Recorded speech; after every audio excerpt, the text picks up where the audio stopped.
За, өглөөний мэнд төргий. За, Норонбаатар гишүүнийг төсвийн байнгын орон дараагаар томдогдож чад бас баяртай байгаа. Амжилт хүсье. Одоо нэг жил болгон маргаан гарч байгаа энэ говийн бүсээс авж байгаа тэр амнатын татвар бүсэд хуваарлагдж байгаа татварыг хуамаад авчдаг, орон нутагт төлөх мөнгийг өгдөггүй тэргээд энэ маргаануудад энийг бас шийдэх тийм боломж гарч ирж байгаа хаа гэж ингэж бодож байна. За хоёрдугаарт одоо би нэг зоригтой алхмууд хийж явахгүй бол нэг аргасаасан байдалтай ингээд яваад сая ингээд 2-3 сар ерөөс ямар ч хууль реформ юм ярьсангүй томилгоо явсаар байгаад ингээд дууслаа. Он гараад нэг жоохон идэвхтэй болмоор байх юм аа. Уул уурхайн сайд бол одоо зөвхөн нэг бензин колонкуудын энд бензин ирж байгаа, тэнд бензин ирж байгаа гэсэн л хүн боллоо.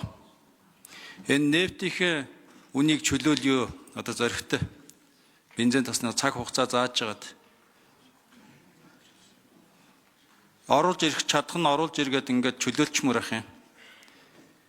Энэ дээр байнгын орон дарга төсвийн байнгын орон дарга бас шахаж өгөх ёстой байхаа гэж ингэж бодож байна.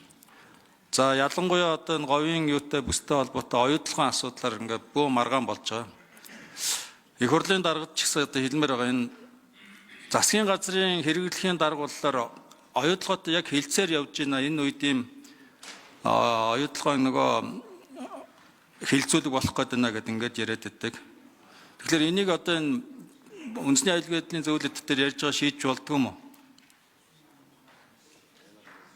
Үнэхээр тийм байгаа бол нэг бол та захирамж гараад тэр оюутлогын хилцүүлгийг хойшлуулж ярьдаг ч юм уу эсвэл засгийн газрынхаа хилцээрийг өөрчлөх ч юм уу ингээд нэг жоохон бодлоготой баймаар юм шиг байх юм.